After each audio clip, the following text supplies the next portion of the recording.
It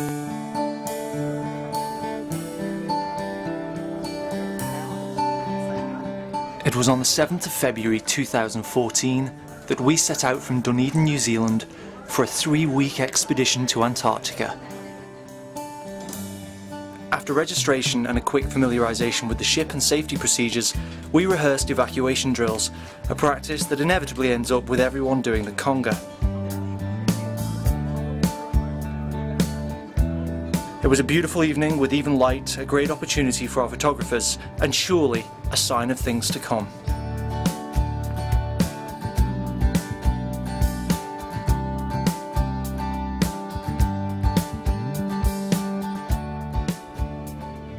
It wasn't long before we were in open water and struck upon a pod of dolphins.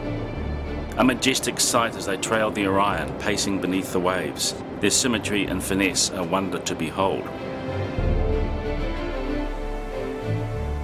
Our first landing was Enderby, where the yellow-eyed penguin population has steadily increased. We also saw our first sea lions, who seemed blissfully immune to our presence. The pups played together with curiously human tenderness, a characteristic that only adds to their appeal. Well, we've just had a fantastic day on Enderby Island. Looks a bit dull, but we've had a bit of everything with the weather. I think it rains about 320 days a year in Enderby, and we've had sunshine and beautiful conditions and seen everything. Nesting albatross, we've got all the hooker sea lions up the valley there. Surprisingly, on the beach, there's nothing. First of all, what there is has now left about a month earlier than usual, possibly because of climate change. Certainly the numbers since 1997, when we were here, this entire beach was wall-to-wall sea lions, but now there's probably a population of less than 20%. It's been decimated. But Enderby was also our first indication of just how wild and unforgiving this ecosystem can be.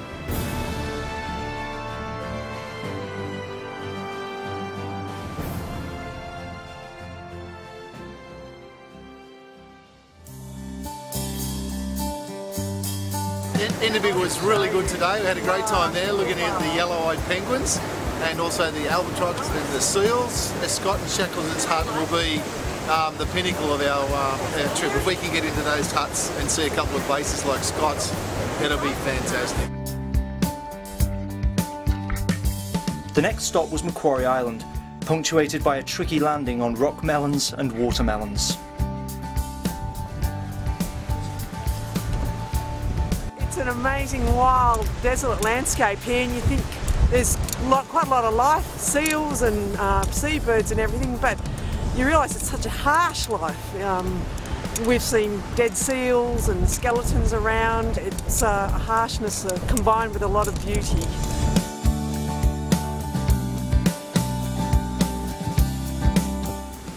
When all the whalers and sealers came to Macquarie Island, they brought with them all their pests. And Macquarie Island has been involved in a huge program which is called the Rabbit Eradication Program. And because of the dedication and the foresight of the Australian government, the Rabbit and Rat Eradication Program has just made Macquarie Island shine. So one thing that Margie forgot to mention with respect to the eradication of pests on Macquarie Island was the fact that New Zealanders were required to come over and actually do the job for them. It was remarkably successful, as we have since heard, in fact that every rodent, every rabbit, every pest has now since been removed. So congratulations to the Kiwi hunters and the Kiwi team for achieving that job on Australian soil.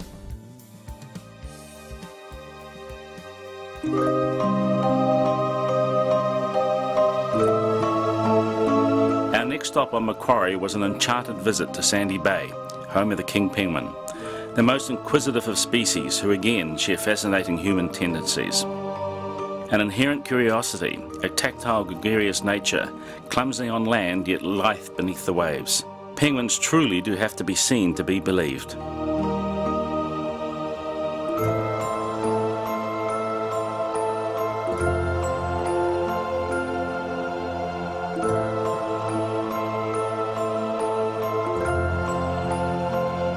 As we journeyed south, the weather built climatically as we approached our ultimate destination, Ross Island, the birthplace of the heroic age of exploration.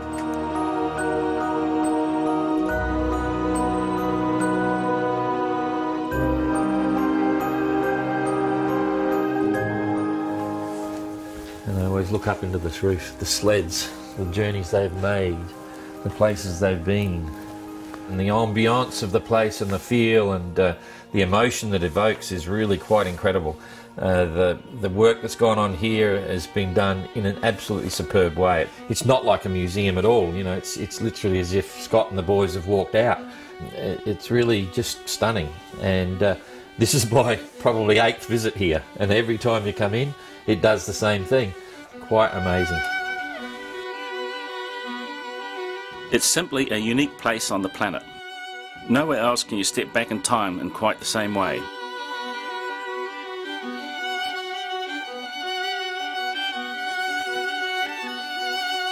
This is where everything happened, where all the men sat around and discussed the future and the present and the past and, you know, all the things they were going to do. And you look at all the grooves and the holes in the table and imagine the noises, meals, so on. And it makes me think of something that I do often. Every adventure I ever do is all about planning, preparation and execution, and that all took place right here. Something very special.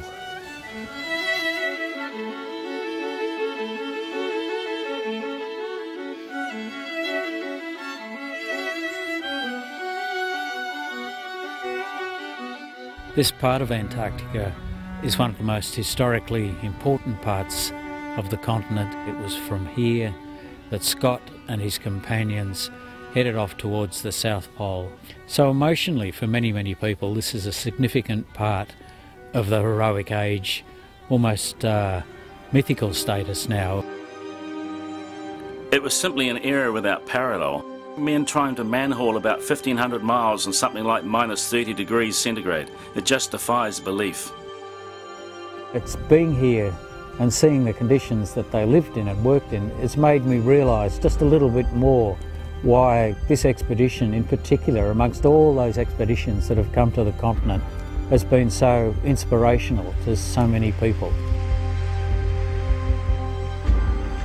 But of course the heroic age was defined as much by failure and death as it was by man's indomitable spirit.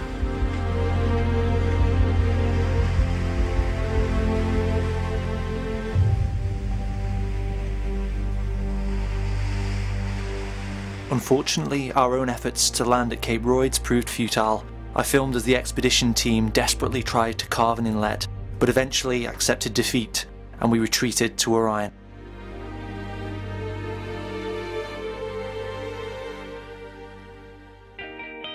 Modern intervention in Antarctica is surely defined by McMurdo Station, and we passed by in beautiful conditions as the temperature crept slowly lower.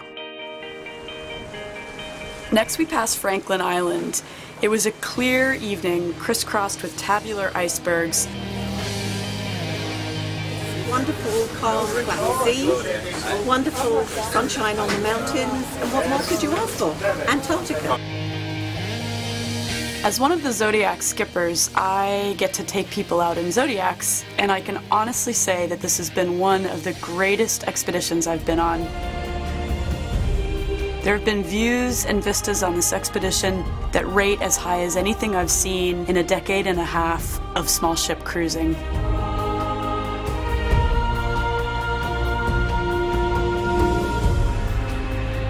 The following morning we entered the ice for over 2 hours. Orion crunched and grinded as Tim, our ice pilot, slowly guided us through the pack.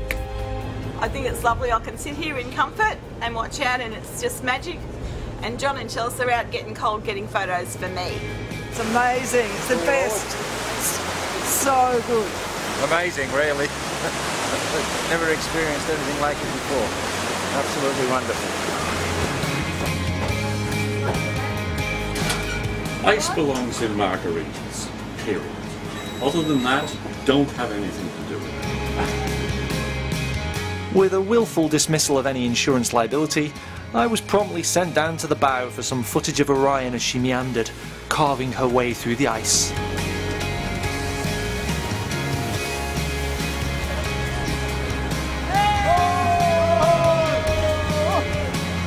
This is all fun. We're only doing this for fun. You wouldn't want to do it for real. We're in 10/10ths of first year and multi-year ice, punching our way through, so it's a photo opportunity. This is a tourist moment, and these are our Antarctic adventurers of modern times.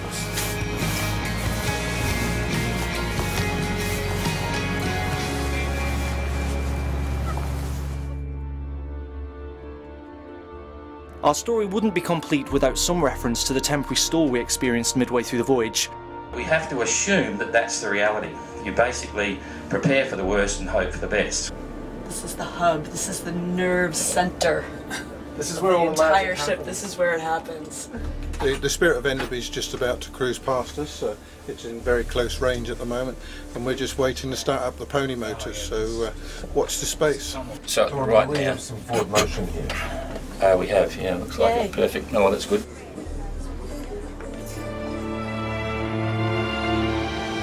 And so against the odds, we're back on track, and thank God, because Cape Adair for me was one of the highlights of the entire voyage.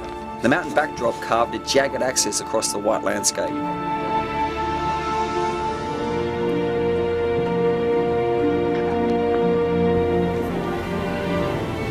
Magical. Yes. Absolutely magical. We didn't think we'd be here 48 hours ago. We're having a little bit of trouble with the motor. The scenery is absolutely magnificent. The temperature had dipped to -10, but that wasn't enough to stop another Zodiac trip. These are our crazy Chinese photographers. Really quite cool, and I mean really cool.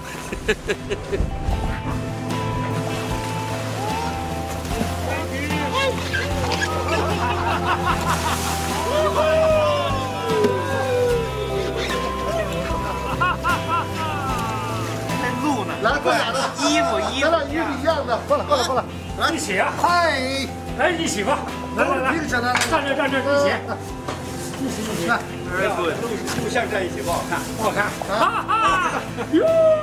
It is cold but good.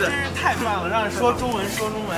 非常好。What he said。我喜欢南极，我虽然来了4次了，但是这一次罗斯海非常漂亮，非常感谢，谢谢，拜拜，下次南极再见。下次走了你。再见。太好了，太棒了。I have no idea what just happened. Slowly we headed north, as our return to Dunedin beckoned. But the adventure wasn't over yet, with a highly contested auction, 3 times 90, sold. more incredible wildlife, and a stop at Campbell Island planned, if we could only get there.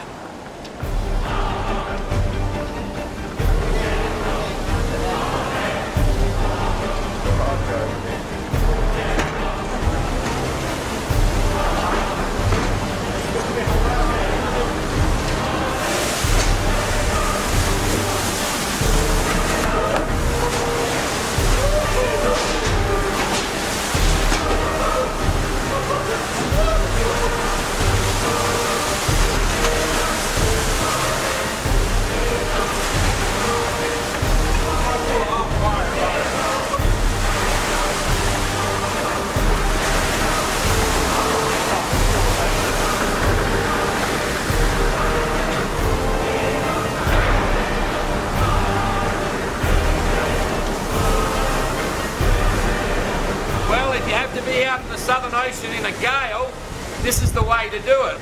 It's blowing 70 knots and we're in 10-metre seas.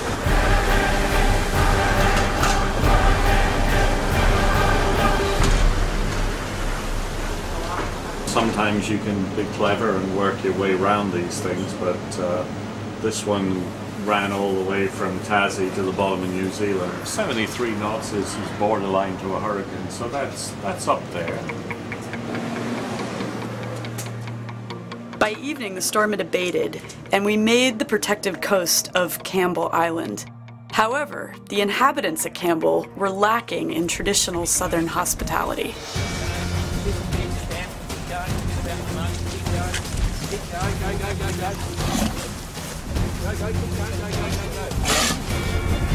This is his spot for sure.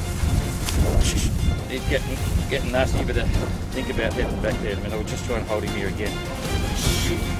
Keep going, go right up the track.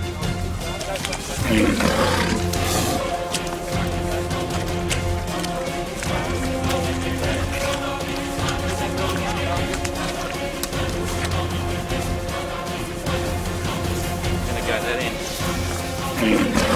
Back up, everyone back up. Go straight back down the hill again. Just hold him there. Oh shit. This guy. Okay, everyone back. Give up on this guy, he's really pushing through. Nah, back up. Just stay there, stay there, stay there.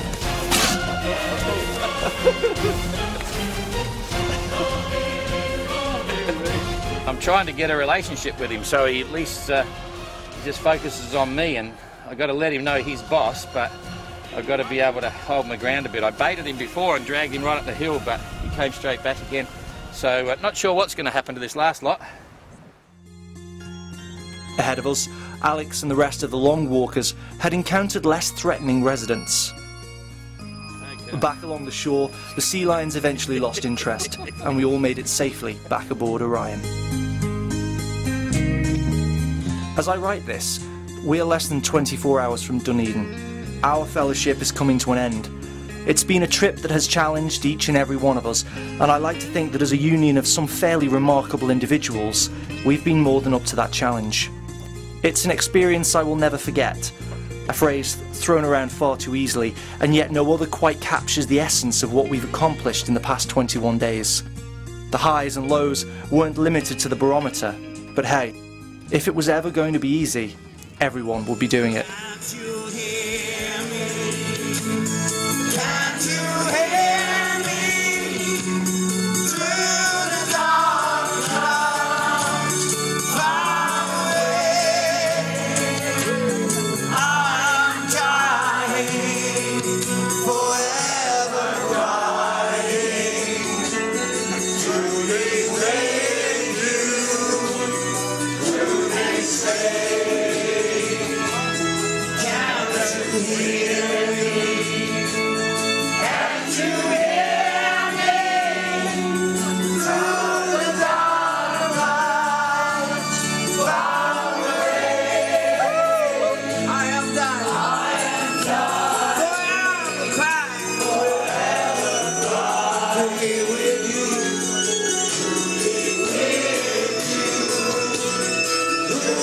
Say